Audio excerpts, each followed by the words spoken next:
Hello everyone, I'm just going to pop everyone on mute. And you can obviously come off of mute if you've got a question to ask later or you want to have a chat. So just checking that no one is struggling to get in and that we are recording, which we are. All right, welcome along to week 5. I really like delivering this week because I know it makes quite a big difference to a lot of people. And sometimes that difference is a little bit beyond your corporate work. It's maybe seeps into your other businesses as well. So I'm going to get straight on with it. Everyone else should be able to join as they come into it. So it shouldn't have to stop and start this week. It should just let everyone in. So let's hope we can get the slides working.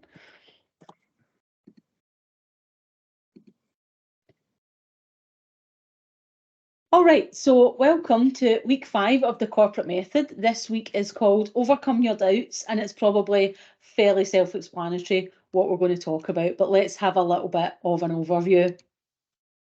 So welcome to start with every time, and then we're going to talk about the top 10 myths about why you think you shouldn't be working in corporate. Then we're going to think a little bit about who you're choosing to be now and who you're going to choose to be going into that corporate space. Let me just see, I've got a little bit of chat here. James is saying he has his daughter age 6, his mummy isn't well, she's here to learn about business. Excellent, that's great. I love that. Monkey See, Monkey Do was one of my favourite books when I worked in the early years sector, and it's such a good lesson in life. So then we'll look at our next steps on this course and actions for you to take, and that'll be us for this week. So welcome along. Where we should be is just now, by now we're a few weeks into the course, you should have a fair idea of who you want to work with, why, what that's going to look a little bit like, and how you're starting to frame in your mind. You might not have all the details crystal clear, but you should be starting to have a bit of a vision. And for those of you who are actually really clear on that, you might be further into starting to doubt yourself. For those of you who are still framing some of what you're going to do, the doubts sometimes come a little bit later. And that's because we know that psychologically that change is something that we are not really predisposed to. We don't particularly naturally love it. We're not sure if it's going to be safe. So at the point where we're ready to make big changes and change our life, sometimes our brain is like, whoa, let me give you a bunch of reasons not to do that. And it comes from all sorts of various sources, some of them which are benign sources and some of them which are malevolent sources. So I'm going to give you a little bit of a caveat. I am not a therapist and I am not a psychologist. So this comes from my own experience. This is me sharing my experience of working in the corporate sector and working with small businesses transitioning into it. But yeah, I just want to make it clear. I'm a trained counsellor, actually. It's something I haven't practiced in many, many years, but this is not based on a therapeutic practice. This is based on me sharing what I see and some of the resolutions to it. So I'll just give that caveat before we go into it. So let's start to think about the top 10 myths. So I'm going to pause just for 1 minute. I'll have a little cheeky drink of tea. And what you'll do is just have a think about what doubts are actually popping up for you, what things, and you can share it if you want, but you really don't have to. You can just have a little bit of a think about what stuff is coming up for you that you're like, oh, I don't know. Fiona's saying, what aren't you trained in? I'm definitely a bit of a jack of all trades, Fiona. I like a course and I like training. I used to work in child protection years ago. I was a child protection coordinator, and one of the things that is mandatory is that you have to train as a counsellor because of the work that you get involved in. So I can't say that I particularly loved it. It's not something I've ever practiced outside having to do that role.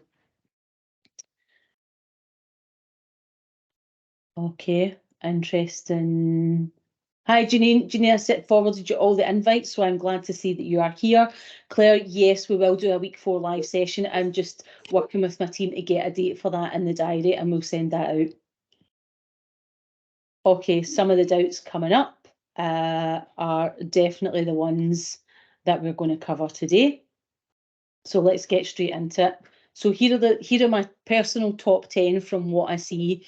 So myth number 1 for people thinking that you're too small, and I suspect there'll be a lot of people in here who think, but it's just me and my small business, and I don't know if they're going to want to work with me. Well, let me tell you that solopreneurs, micropreneurs, and small businesses can all work with large corporates, and they do. I see them alongside me in the corporates I work for. I have hired them in. When I worked in corporate, I've hired them in to do work for me. And the reason that you've probably heard me talk about this before, the reason that governments like working with small businesses and that corporates like working with small businesses is because quite often you bring a set of skills that you have specialised in, and you will be an absolute expert in the field that they couldn't really necessarily have on their team, because they wouldn't either have enough work for you, or they wouldn't be able to keep your specialism going in the way that you need to in terms of your continuing professional development. So you really want to have a think about the fact that as a solopreneur, a micropreneur, a small business owner, you will have a specialist set of skills that you've absolutely developed and have a reliance on, because that's what your business is based around. I also want to let you know, and I'm just going to put folks on mute if I can. That's better. If you come in, if you're joining, if you can go on mute, that'd be good, because the noise just picks up for everyone. Also, what you want to know is that it is a target for large organisations. There are so many organisations who want to work with small businesses because, you know, I am not making money and putting my money in the Cayman Islands. I don't know about any of you, but I have not got offshore funds where I have hidden all my millions away. I don't actually have millions, but even if I did, they would not be offshore. I tend to pay my taxes. I tend to reinvest in my business. I hire additional employees when I want to grow.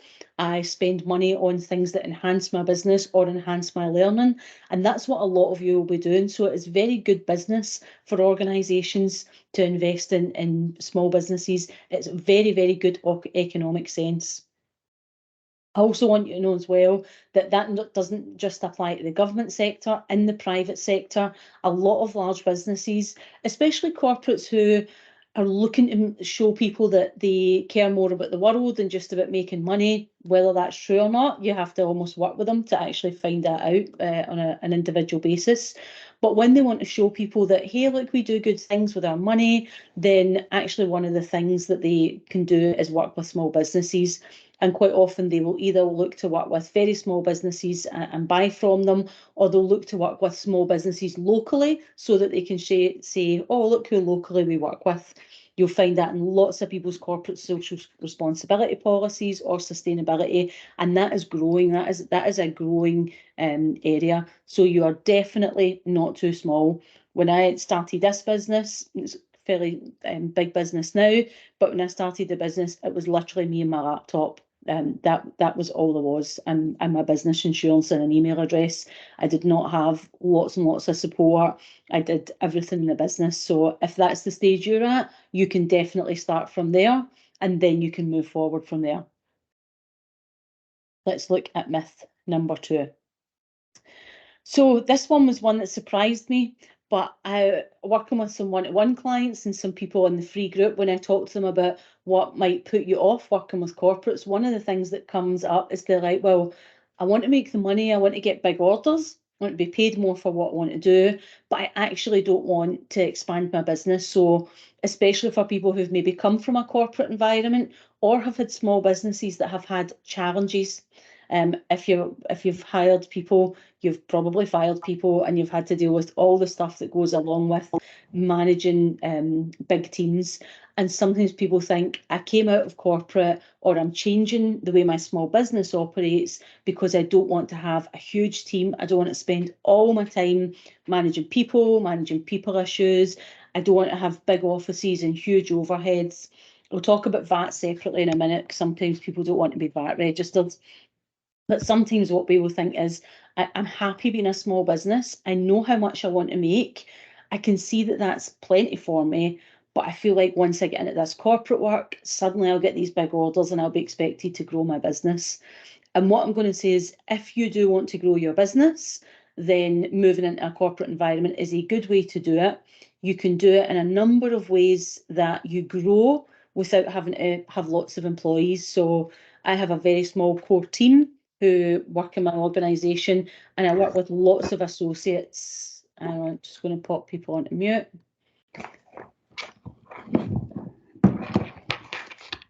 I work with lots of associates and other businesses when I need to do more work. I have grown my business, but I also work with lots of people who stay solopreneurs and they're doing just as well. They might not be doing the same level of turnover, but they are still doing as well as they wanted to. So they know how many hours they want to work, they know what volume of work they want to take on, and they know that anything beyond that would be growth. And if they're not looking for it, it genuinely doesn't go against them. If anything, it can make them actually a little bit of a scarce resource. And when it comes to pricing, supply and demand is really valuable. So I know one particular person who only works a set number of days a year. He's a specialist resource and he commands a very high day rate, and people will try and book him months and months in advance. So you don't have to particularly worry that if you get into this environment, suddenly you have to become, a massive organisation. If you think, I just want to stay the size I am, or maybe grow a little bit, absolutely you can do that. What you do need to know is that Office 365 is almost essential. You're going to find it really difficult if you try and live in like a world of Gmail and Google all the time working with corporates. So you might not need the whole suite of Office, but you are going to have to think about, when you start to work with corporates, what they are asking you for. Now, some of that will depend on what your business is. If you are only maybe delivering training, you might not need it. If you've got a bit of a range of services, you will have to think about actually what are the packages that you need. You'll have to be conversant on Teams. You'll have to be conversant on Outlook Office, because they'll expect you to book diary appointments. If someone confirms with you in corporate, you expect them to send a follow-up meeting invite to confirm it. Now, I think there was a little question there about that, so I'll just say that. Claire is asking, do you have to use Office? Can you not use Google products? Some organisations might let you use Google products. I know that none of my corporate clients who are government organisations, they will not accept anything via Google Drive. They expect you to send an Outlook Office. Obviously, if you're working with Google, they're probably fine with Google products. But I would say you will have to have some level of Office 365 capability. You definitely need a bit of a reliable laptop and IT system. It doesn't have to necessarily be absolutely massive, but you want to use the basics and you want to have it set up. Just do some more muting. You also have to have some safe storage for files, and that is electronic files. So if you are keeping some electronic files for organisations, then they will expect that you've got a safe method of keeping them. You can put them in the cloud and password protect them. That's absolutely fine. The myth that sometimes you have to spend thousands on IT as soon as you get into corporate is just not true. And if any of you are looking for some very cost-effective support, there's a couple called Caroline Hodson and Mike Landers. They run a free group talking about Office 365 and Teams. They love loads of support in there, and they also offer really reasonably priced support to small businesses. Charlotte is saying, can you use a Mac? Yeah, you can use a Mac. I don't use a Mac, so I can't really tell you any workarounds or anything, but you definitely... Oh, hang on. Helen is saying lots of people in Facebook not getting into this meeting.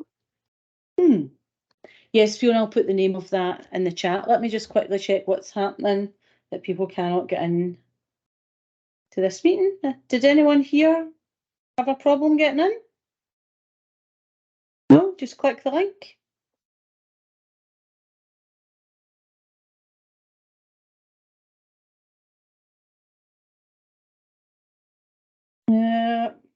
Okay. I'm just going to drop a message into the group to say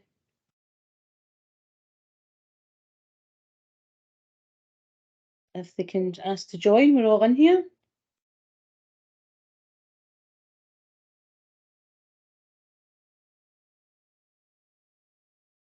Okay.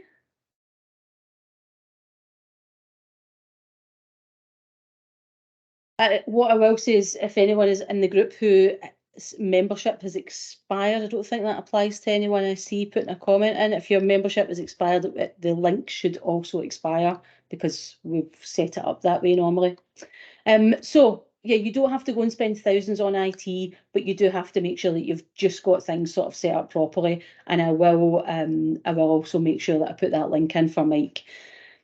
What I would say is that if you want to work overseas in the future, then what you want to do is have your UK operation working first before you do decide to grow overseas. And in some overseas locations, you will have to have a physical office.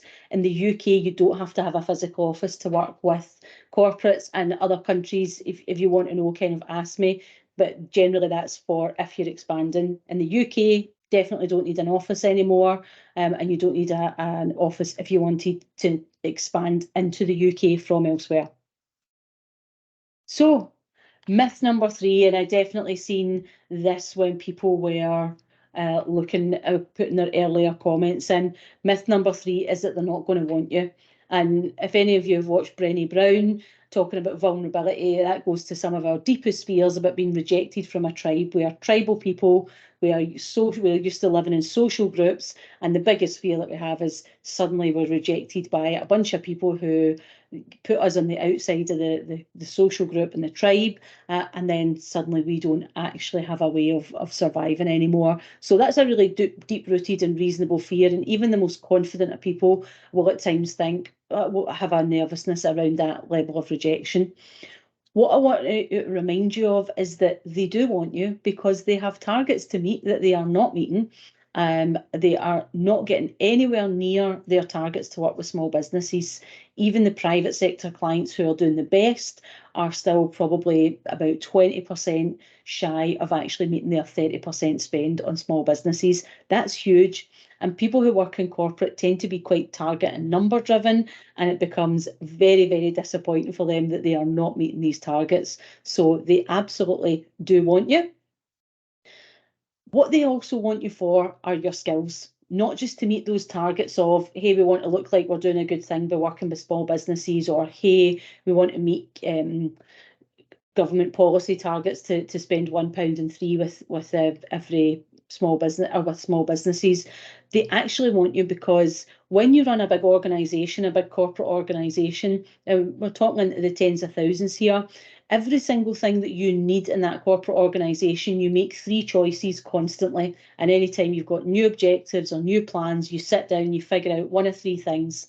For everything that we need to do to achieve our objectives, are we going to buy the resource, borrow the resource, or build the resource?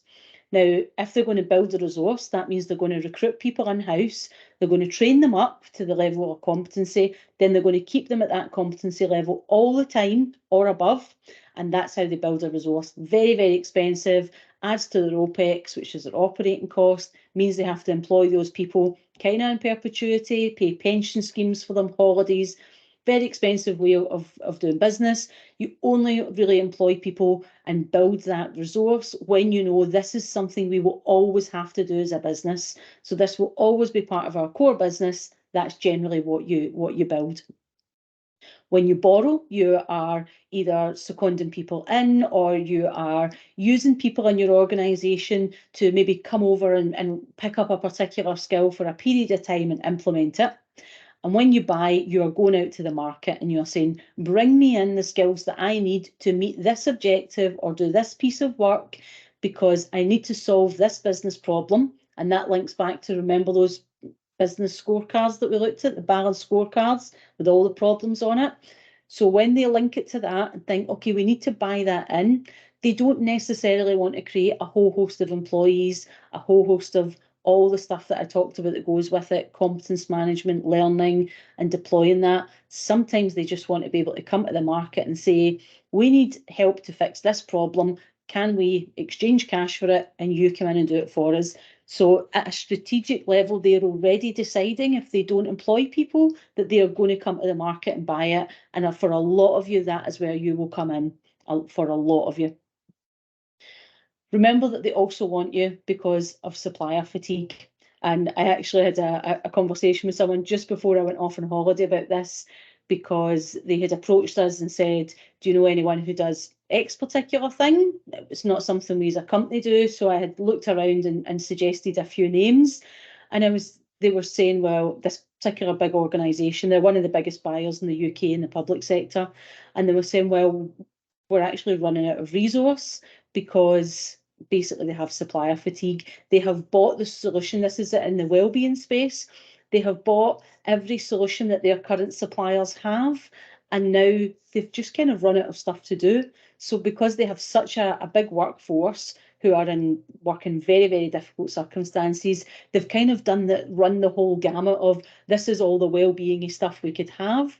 And now their suppliers kind of trying to pull things out of thin air, and it's kind of obvious. So lots and lots of people get this supplier fatigue where you kind of think the same old folk are going to solve the same old problem in the same old way. Let's get something new and a bit more jazzy in. When you want something a bit more interesting and innovative, it's well known that you can go to your supply chain and you can look for different people. It's also much easier for them to hire you than an employee. Now, that's not to say there isn't some paperwork involved, but if they bring you in and you do a great piece of work for you, and quite often when you work with a new client, they'll bring you in to do a small piece of work to start with, and then you might find your next order is a really big jump up from that. But when they bring you in, if they don't particularly like the work that you do, they don't have to work with you again. They're not landed with you. If any of you have ever hired people, and I've hired a lot of people over my life, and sometimes I've done a great job of that, and sometimes I have thought, what was I thinking, that this person was going to work in here and that it was all going to be great? And I'm sure lots of you have done that as well. There is no foolproof way of getting people into your organisation and never regretting it. So it's easy for them to bring you in, solve the problem. If it doesn't work out, they can go elsewhere. They don't even have to have a crossword with you. They can pay your bill and move on. But equally, if they love what you do, they don't have to keep you there the entire time. They can put that on the calendar. Right, great. Leslie was amazing. We'll get her in next April. We don't have to think about how to use Leslie in the organisation between now and then. They don't have to do attendance reviews with her. They don't have to do appraisals. They don't have to keep her competence up. They just exchange the cash for the service. So that can be a lot easier. There's also a lot of requirements over bringing people into work now. So I hear a bit of a myth. Well, it's just easier for them to recruit a person than it is for them to go through the paperwork of onboarding a supplier. The paperwork to onboard an employee now is quite substantial too. So it's not necessarily, and you have different teams doing those two things. So sometimes it's actually, well, are my HR people going to move faster than my procurement people? Might be the choice. It's not necessarily an issue. They also love the creativity and innovation of entrepreneurs. I don't know if any of you like to go on like roller coasters, or if you like to go skydiving, or anything that involves a bit of adrenaline. But sometimes in the corporate world, it can get a bit dull. And I've had some great days in corporate, and then I've had hundreds of days that felt exactly like every other day. And there's something about working with the creativity of entrepreneurs and innovators when they're a bit more disruptive. They've got more freedom to say things than necessarily corporate employees. I think they get a little bit of a thrill of the danger from working from solopreneurs, because they know you might have a little bit less of that corporate edge. You will be less homogenous than they are, and actually you can bring that in and shake things up a little bit. And even the size that our company's grown a bit, we know that sometimes we're brought in because we're seen as being a bit maverick in the way that we do things. We don't necessarily do things the way of the really big consultants. Not to say that we're ever inappropriate, but there are things that we can say because we get to make that choice that some of the really big consultancies won't say, because they are so evidence-based and so factual, and they're big corporates in themselves. And there's a real strength in that, and really you don't want to ever downplay that. Let me just check. There's a couple of questions here. So if you want to say, in the first person you employed was a disaster. Yeah, I've had a few disasters. How does a big company how big does a company have to be before there's an actual procurement or buyer department if it's small and that who would be in charge? I would say most organisations that have gone sort of over 1,000 employees would normally have an HR department and probably a procurement department. They'll at least have HR by the time they're into the hundreds of employees.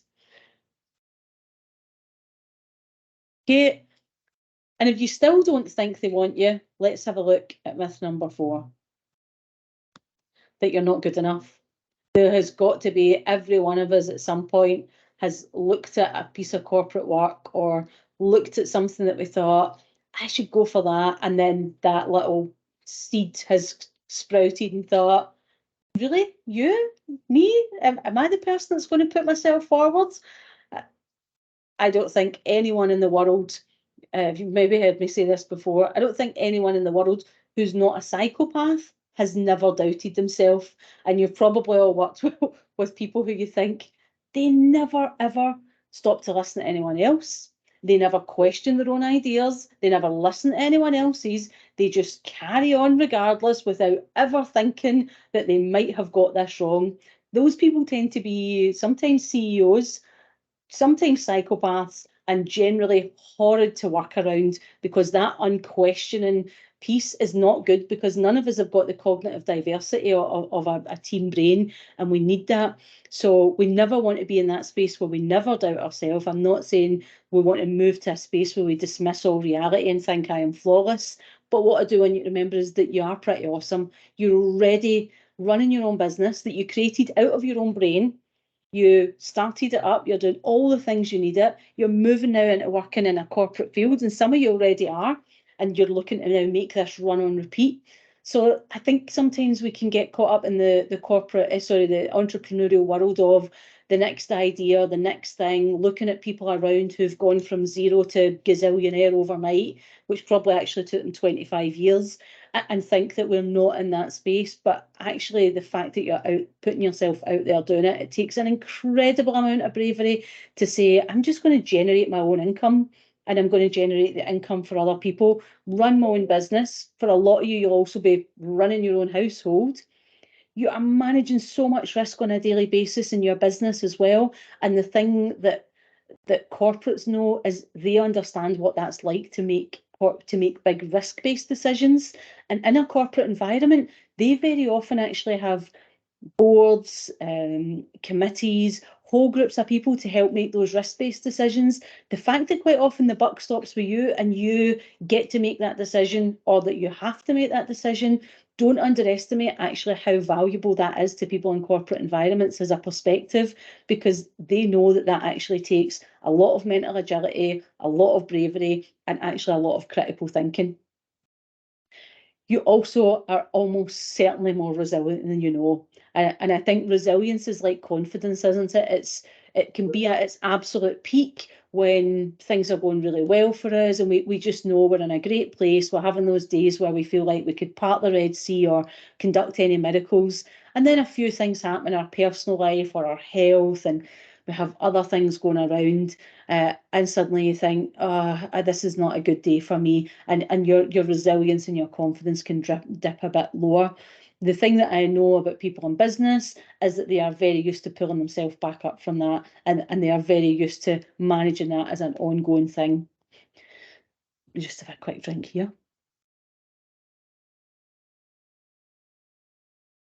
And when you go into the corporate environment, you get to choose who you get to be. And we will talk about that a little bit at the end of it. So you get to choose who you're taking into the corporate environment. You're not taking in anyone else's perspective of you, you're taking in you. I'm going to tell you a little story in a second. I'm just going to check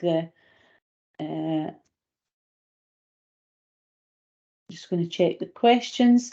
So Cara is saying her experience as corporate so far is bringing in suppliers as professional storytellers, but as a small one-off gig. She went to a corporate event last week and it was clicky. I don't know what that means. You didn't go with sold out, but you felt you left with it, as people were very dismissive when they learned that you were not a business owner or a fellow corporate. That's really sad. I'm actually really surprised to hear that. Well, I'm not shocked to hear it, because some people are not good people, Cara, but I hope you're not going to go back there and work, but there are lots of corporate environments that are very, very welcoming and will definitely be very welcoming of you and the skills that you bring. That's pretty poor behaviour on their part and definitely not a good reflection on the employees. I suspect that they will struggle to find small business owners because, let's face it, they need us. That's the reality. They need us to be in there. So you do not want to go back in there. Okay, I'm going to tell you my train spotting story very briefly. I was just checking if James's little daughter was in the background, so I don't want to say anything inappropriate. I think quite often we look at people in a corporate environment and think that they are almost a different breed, and sometimes they are in terms of the kind of entrepreneurial background, but we kind of see it like a finished article when we look at people's exterior and don't always see what else has gone on underneath or behind that, or what they're hiding to be in that place. Because when you're in a corporate environment, there's definitely, when you're an employee, there's definitely an expectation that you're kind of homogenous, that you fit in, that you go along to get along. Now, that has changed a little bit in recent years, and there's much more welcoming of employees being authentic, but they still kind of have to toe the party line. They still have to comply with policy, sit with the organisational values. They don't get to be as free and as open as we are. And actually, that's part of what I was talking about, that they want to bring us in. But wherever you have been does not determine where you get to go in the past. And I'll tell you a story about when I was quite a senior person in a big organisation in the UK. I was working for Network Rail and had a really good trajectory in my career. Was in a role that was very public facing, so reporting a lot to the board, doing a lot of public facing work, and in quite a prestigious role that, if you had told me 20 years before I'd have been doing that role, I actually wouldn't even have known what the role was. I'd have thought, well, what are you talking about? And I was coaching someone who was convinced that because of the team I had come from and into this role, that I had gone to Oxford or Cambridge and I had a first class honours degree and that I'd had this life of privilege and a superb education and gone into this role. And she was kind of saying to me, well, actually, that's not where I come from and I don't know how to get to where you are. And she was a little bit surprised when I was saying to her, have you ever seen the film Trainspotting? Now, I don't know if any of you, have you seen the film Trainspotting? If you've seen the film Trainspotting, there are two films called Trainspotting. There's Trainspotting and then there's Trainspotting 2. And I was telling her that when Trainspotting 2 came out, we lived in Milton Keynes and we had made friends with some people who were English. And they were joking because they said, well, we've been friends with you for long enough that we speak Scottish now. We're going to go along and watch Trainspotting and we'll know what's said. And we went along, we planned to go along and watch it with them, myself, my husband and this English couple. But before we went along, I said to my husband, well, I can't really remember the first one, so we'll watch that first before we go and see the second one. So we watched the film. It's a great film. If anyone's not seen it, it's essentially about the heroin epidemic that spread across Scotland in the sort of late 80s and into the early 90s. And if you watch that film, and if you've read my book, you will know that it's filmed in some of the streets that I grew up in, which people think were abandoned streets. They weren't. I had family who lived there when that was there. And my family had actually got away from that area. And I was doing fairly well academically and thought I thought I was going to be a lawyer and have quite a good life. And a few things happened as life tends to do. And that changed the trajectory of my life completely. And I ended up back living in that area at the time that Trainspotting came out. I lived in a apartment building, so a close, as we call them in Scotland, of 6 people. And of those 6 people, 4 of my other neighbours were heroin addicts, 2 of them sold heroin. It was not a great environment to be in.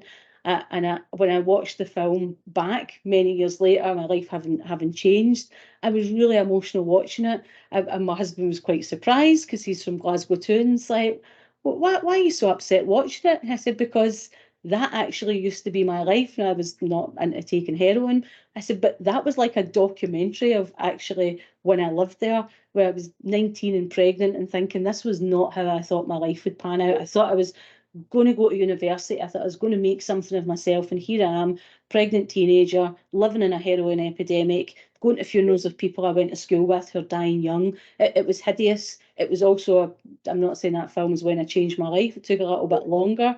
But to then go and watch that at that stage of my life where we were living in a very nice house. I'd finally got an education. My son was doing okay. It was actually such an emotional piece, because that thing about us being more resilient, quite often when we are business owners or people faced with challenges, what happens is we just push those down and we get on with the next thing. And we don't really sit and look at, well, actually, what did it take to overcome that, to change that? What does that tell me about actually how I was always good enough and I just had some stuff happen? And I bet every one of you will have a piece of that in you, because that generally is some of what builds entrepreneurs. They have had some stuff happen that they have managed to think a way around, they can overcome it, and some of us are overcoming it for a long time. But I can tell you, when I went to watch the second Trainspotting, I thought, it's not something I would share with the people we'd made as friends. I'm not really one to live in the past. But my life then was so different that I could see that's not a huge space of time. And now, anytime I think, oh, can I make it to there? Would I be able to do that? I actually just briefly look back, because I like to live in the future and the present, and think that actually is nothing. What I have to overcome now is nothing to overcome from there. Like the leap will never be as big as that again. Um, I had a colleague who did at one point say we were part of a team where actually him and I were we were both Scottish, which was just coincidence. We were the only two people who hadn't been Oxford or Cambridge. And he said, "Do you never feel like we're the B team in here because everyone else went Oxford or Cambridge?" It was like, absolutely not. I feel like I am killing it here, because they all had the best private education. They all went Oxford and Cambridge and had these fantastic experiences. And yet we're holding our own. We're outperforming our objectives, and we're holding our own in this team. So it really is just sometimes about framing it, isn't it? Because his perspective was, we don't belong here. My perspective was, oh my goodness, this is a great place to be, and we have showed that we have earned our place at this table. So that is my Trainspotting story. And just move on. So we are all good enough. Myth 5, this one sometimes pops up for people, that they won't be able to deliver the quality that is required in corporate. C, I am not good enough, for previous details on that. And then if you've got some genuine issues about the quality of what you have to deliver, so if you've got a genuine thing that you think, I would need to be able to do this in order to hit the quality I want, really stop and think, well, what's stopping you being able to deliver that quality level? Because that's a resource issue, because it's not a you issue. You're already good enough quality to deliver at this level. So if there's anything logistically, or if there's anything tech-wise that's getting in your way, then just try and figure that out. I can also guarantee you things are not as slick inside corporate as you think they look from the outside. You look in and think, well, they've got it all sorted, they've got it all going on. That is not always the case. They are quite often just better at making it look like that. And I have plenty of examples of that if you need them. The thing is as well, when you go into corporate, your first couple of times is maybe not going to be as smooth as you would like it to be, but don't worry too much about that, because you can take on feedback. You're always going to be continuously improving. When I look at some of the stuff we delivered even in training in the first days of the business, we've grown a lot in terms of our quality of experience for corporates, in terms of how we manage it and get the feedback. So you're always going to be continuously improving. And if there's anything you're going to take to market that you're a little bit worried about, if the quality is just going to be right because you need to trial it in order to find out, then what you do is you do an entry price. And I wouldn't really use beta. The language of beta really in corporate quite often means like an IT product. So a beta test is quite often an IT product, but you can talk about an entry price or an introductory price, and you can let people know, hey, this is something that I'm trialing it as a business, and I'm bringing it at this price, and what I'd love is your feedback on it, because you're creating an environment there that says, hey, this isn't absolutely perfect, and this is not what this is going to look like when it's perfect, but my price reflects that, and I want to hear from you about how to get it perfect. That's actually quite a compelling offer for corporates, because people like to give feedback as well. So I would, if that's what's worrying you, I would just lean into that a little bit. Someone saying, yeah, as a recovering perfectionist, they are definitely not perfect. Honestly, I could tell you some stories that probably get me sued, but I probably shouldn't do that. But you might think things are slick. Sometimes it's hanging together by a thread. Myth number 6, you're not corporate enough. People say this to me all the time. I'm definitely not corporate enough. I'm not corporate. What does that even mean? I'm just like, what does that even mean? Like, is it a thing? And I probably say it myself as well, but we get to choose how corporate we are. They are not hiring you to be an employee. That's the thing you need to remember. They are not bringing you in to plug you into the homogenous mass and just be the same as everyone else. They are hiring you because of you and your skills. The most work that you are going to sell is because of relationships you build with people. So they are buying you every single time. That is what they are buying. They do not want to bring you in and adapt you the way they would an employee. They want to bring you in and have you be you. So just remember that. Also, they probably secretly admire your risk-taking nature and your work freedom. The amount of corporate people who you will meet who'll be like, I wish I could do what you're doing. Top tip, don't talk them into doing it because you're about to lose your supplier. You're about to lose your client, and your clients will not like it if you convince all the people that you work with to leave. Let them leave and then come to you for advice. But you will find lots of people who are sitting inside organisations thinking, I would love to start my own thing, but their circumstances might not be right. They might not be the right person to do it.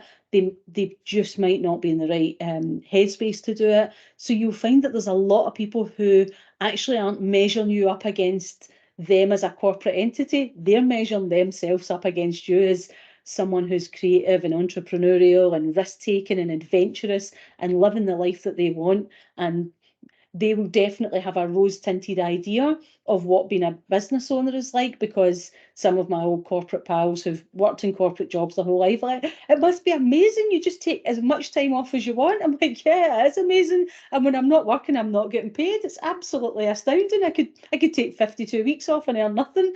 So they will have a little bit of a rose-tinted view of what your life is like, and a lot of admiration for it.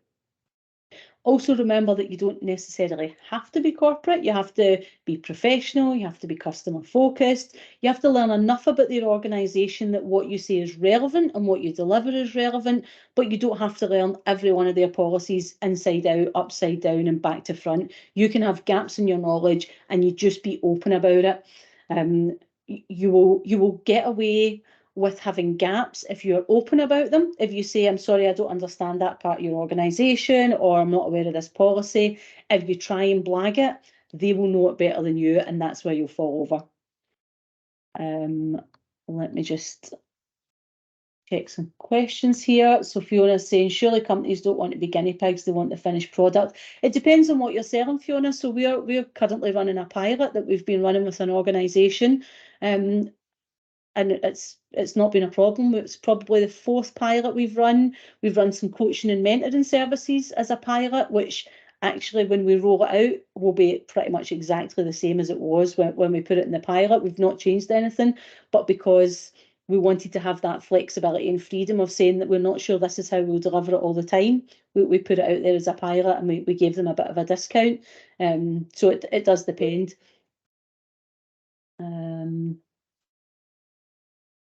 I like Michaela's idea. If she messes up, she just weaves it into storytelling and saying she likes to be on brand of breaking perfectionism.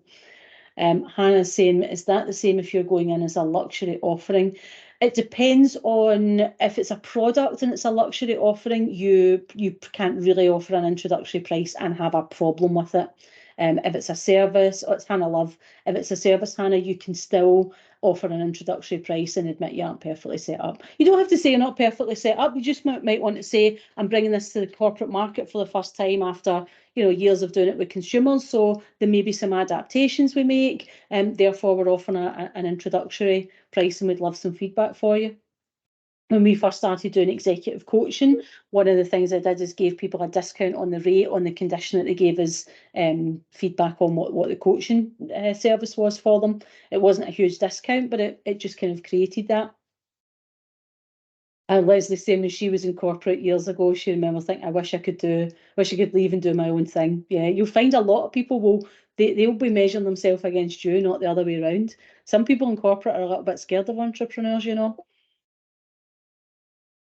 Okay, if you're overwhelmed at the thought of it, if it all feels a little bit much, and I'm going to come back to Cara's comment in a minute, Cara, because I hope I don't feel like I was being dismissive, but I'm going to come back to it in a little second.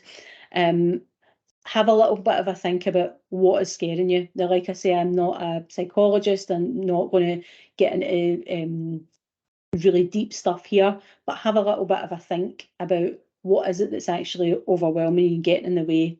If it's the work, that's fine. We've got time to do the work. You've got more weeks in this course. You've got 6 months of support in the membership. The work is the work, and we do it one step at a time. And if it feels overwhelming, we slow down and we do it more slowly, one step at a time. That's how we deal with that. If it's the emotional side of it, because you think they're so professional and they're so good, and I'm having to deal with more senior people, here's something that I kind of learned that as I went up the sort of ranks of seniority in corporate. When I started kind of at the bottom, and you would see people who were, very smartly suited and used to going to important meetings and would make big decisions, I would always think, I wonder, if you've seen the musical Hamilton, there's a song called In the Room Where It Happens. I always wanted to be in the room where it happens, because I am very, very nosy. I like to call it insatiable curiosity, but really I am very, very nosy. And I always wanted to be in those rooms where decisions are being made, seeing who had the influence and the power, and seeing actually what's the decision-making process, because I'm quite analytical. So I would want to know, well, what's the matrix people use to make these big, huge corporate decisions? Like, how do they come up with it?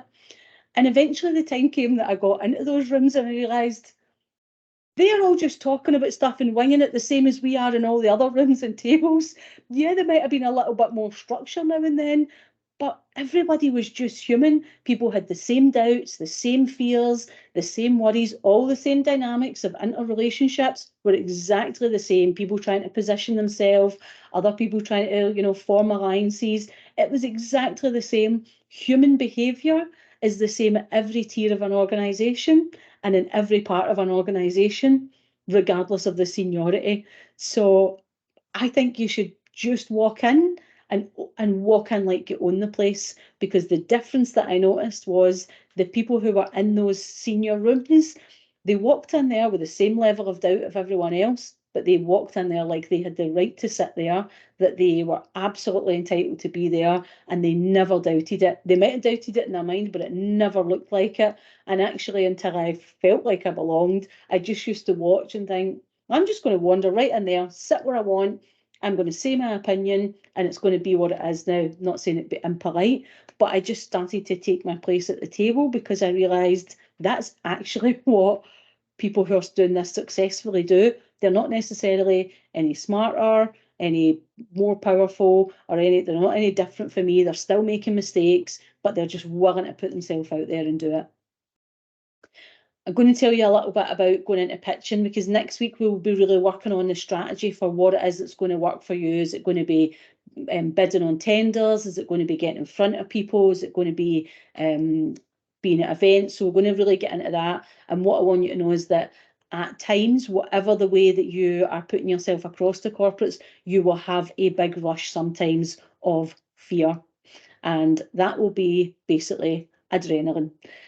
You'll be either going into a pitch, or you'll be going to your first meeting, or you'll be going along to meet people that basically are going to have the power and influence to decide whether you're going to get contracts with them or not.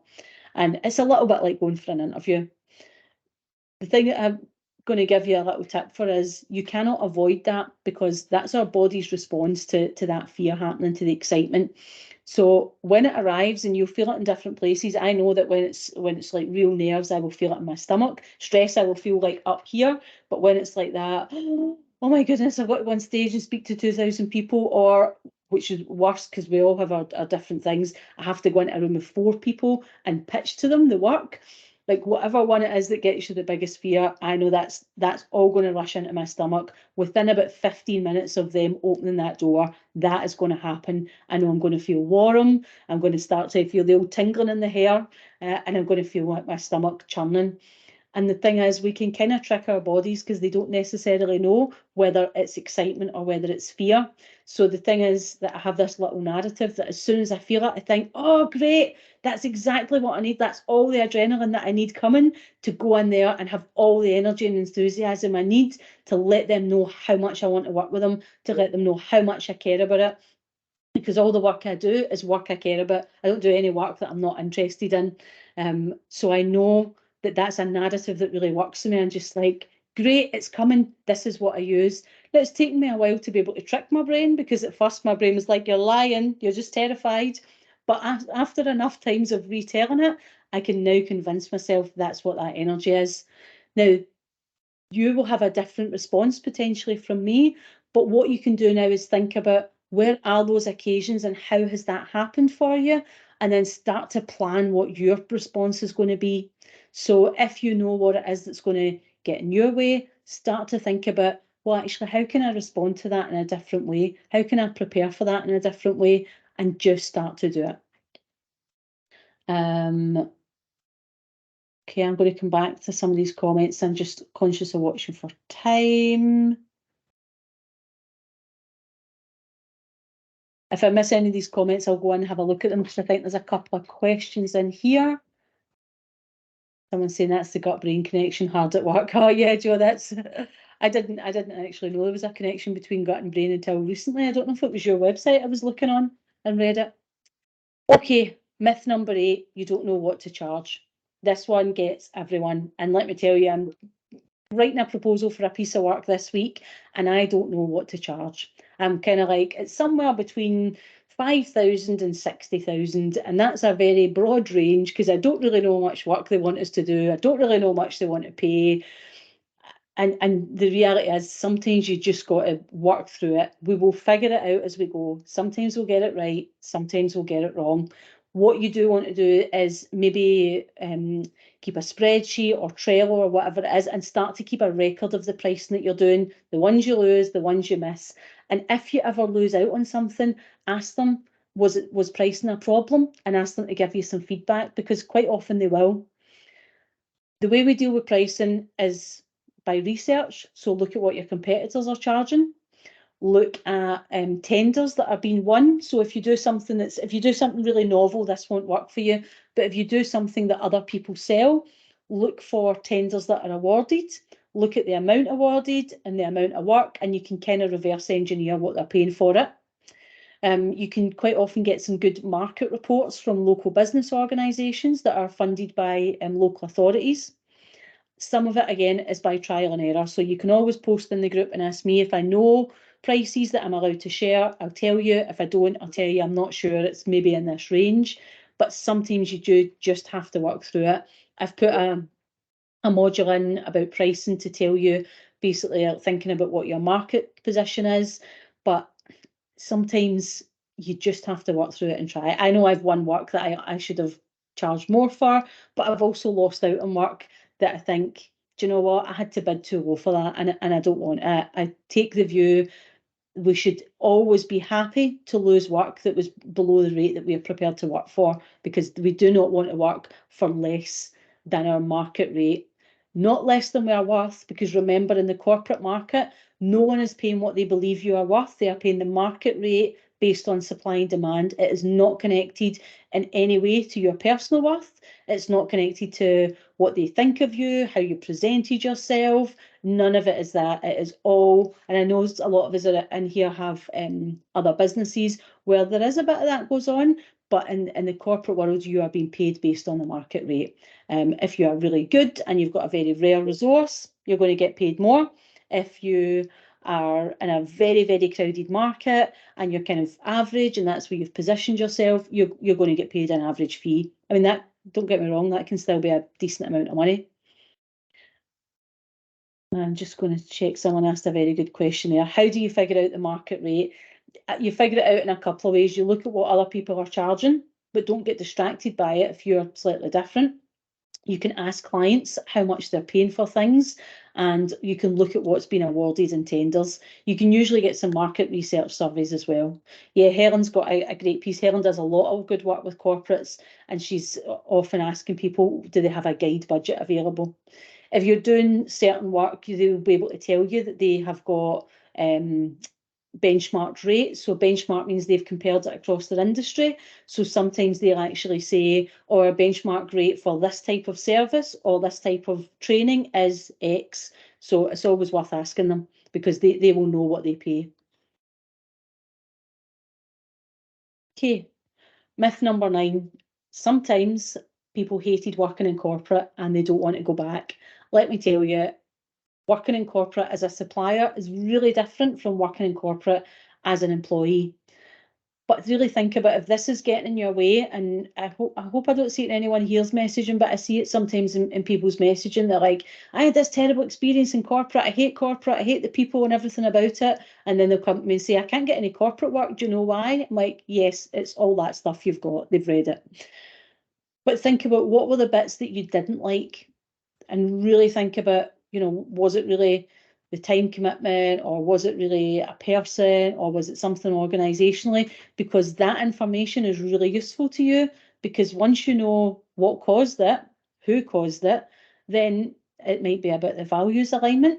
It might be about the work that that organisation does. So you can then turn that into, well, what is it about that work that I didn't like? Because they're probably the places you don't want to work with.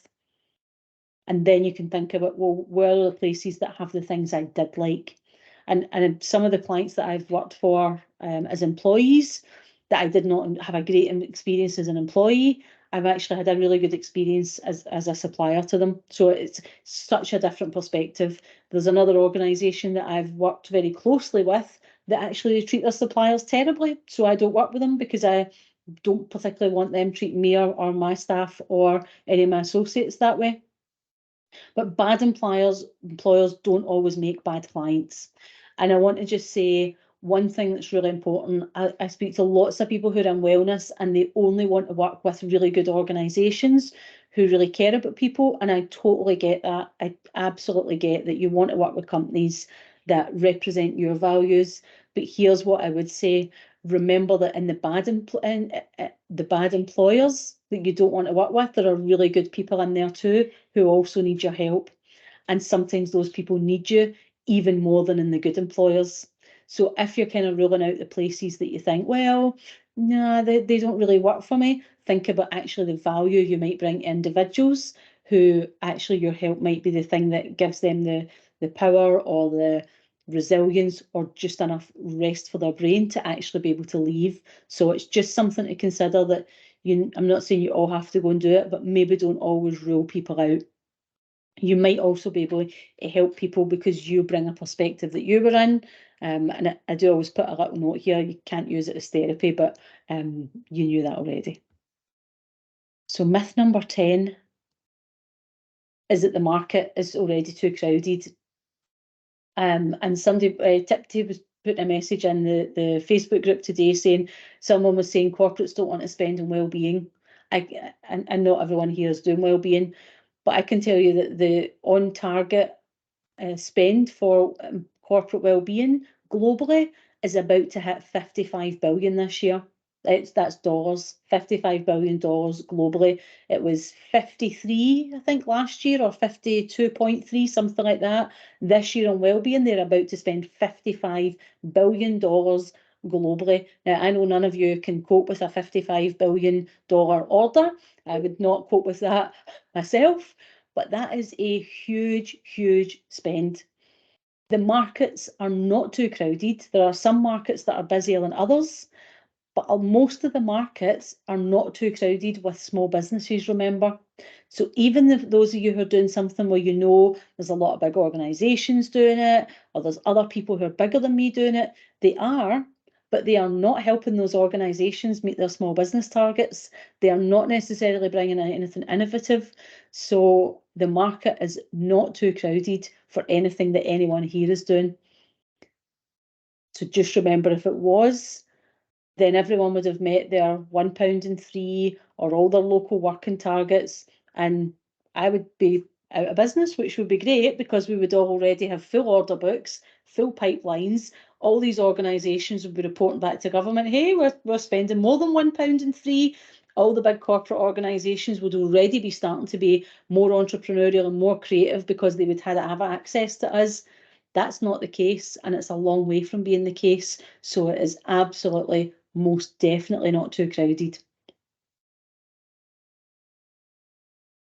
Just having a little look at the questions here. Dina, you're in wellbeing. Yeah, and Dina, I was just speaking to some Americans actually last week. I was staying on a horse farm the second week of my holiday, and there were a lot of Americans there, and they were all talking about how big equine therapy is. Absolutely massive in the States. And what happens in the States with those things ends up here. So good to see you're going to lead the pack with that. Okay. Just having a little. Olivia, yes, I can tell you that the strategy days normally start at 11 and finish at 4 to allow people to travel. I'll generally hang around after 4 and I'll generally be there a bit before 11, but that just gives people like a core 5 hours to work together. If people want to hang around and socialise afterwards, then they absolutely will. You know, I'm a workaholic, so I say socialise, but really I mean still talk business for another 3 hours and then maybe socialise after that. Let me just go on to this bit now. Can you come to a couple? You can come to as many as you like. You can come to, that's the deal. Come to 1, come to 2, come to 3, come to 4. Come to as many as you want.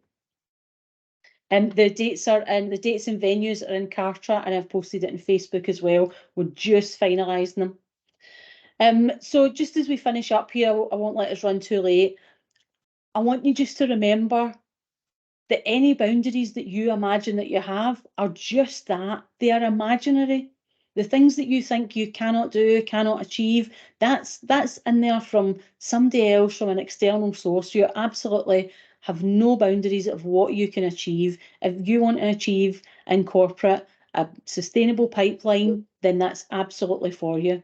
You can absolutely do that. I absolutely believe in you. I showed you my little photograph here is actually not where I lived when I lived in the train spotting area. It's about half a mile from there. This is actually the street where I grew up in, and it doesn't exist anymore. It's not that long ago. Your trajectory can be anything you choose it to be as well. And you're already choosing to do the work, to commit to this, to put yourself out there. So anything that's getting in the way, if it's a logistical thing, if it's a technical thing, if it's information, ask me, ask each other. That's what we're here to do, is get rid of those things. If it's anything that someone has said, well, you can go this far or that far, that's nonsense. We can achieve and do whatever we want. So you get to choose who you're going to be, and you can just start being her, him, they right now and go for it. That is what we are doing from this week on, because from next week we are really going to get into how you're going to make this happen, how you're going to get in front of people, how you're going to get those people buying from you, and we're going to start making it happen, and it's going to start to happen quickly for some people, slowly for other people, because it's going to be at the pace that you're going to choose, and we're all going to get this done. So that's what I want you to have a bit of a think about. Who are you going to be, and choose it. Next steps, pretty quick this week. Have a look at the myths. We've done a little workbook for you. Think deeply and honestly about any of them that are getting in your way. Feel free to share with me or others if you need some help or support in that. Think about actually how awesome you already are. Like, I really want you to reflect on that. Reflect on your awesomeness, what you've already achieved in your life to get you to this point, and spend time with the people who remind you of that, because they're the people that nourish your soul. Catch up with any other actions you need to do. Have a look at the dates, and what I'll do is send diary invites out soon, and you can either say yes or no to which ones you want to attend, just so I make sure that we've got enough glasses of fizzy pop and sausage rolls, and there'll be all sorts of dietary needs catered for. We'll send out a form for that as well, but obviously want to make sure we've got enough catering for people. I'm Scottish, so we like to take the view that when you have people over for food or drink, there has to be some left at the end, or everyone left hungry, and will be very disappointed. And I know there are some other cultures that have that as well. Like, you must feed people as soon as they arrive, keep feeding them until they leave, and there must be leftovers, or you're a brought shame on your whole family. Well, we're Greek, and I also know that we're Indian as well, Olivia, because one of my good friends is Indian. We always have this joke about Indian and Scottish culture being so similar, that we're like, as soon as you come in, we're like, you must be hungry, and we're like, we just ate lunch together. Well, you're having something here. Okay, so I will go back and check if there's any questions that I have missed. Cara, I'm going to come back to you, because it sounds like you've had a bit of a horrible experience, so let's have a chat about that. Yes, never knowingly under-catered. I love that. Laura, you can confirm which ones you're attending, because what I'll do is I'll send everyone an invite to every event, and you just click yes or no based on whether you're coming or not. and don't worry about it. All right, I'm going to go. I will let you all go on with it. Next week, we're really going to get stuck into how you're going to make this happen, and I'm excited to see that happen for you all. So take care. Have a good rest of the week. The question thread is in the Facebook group.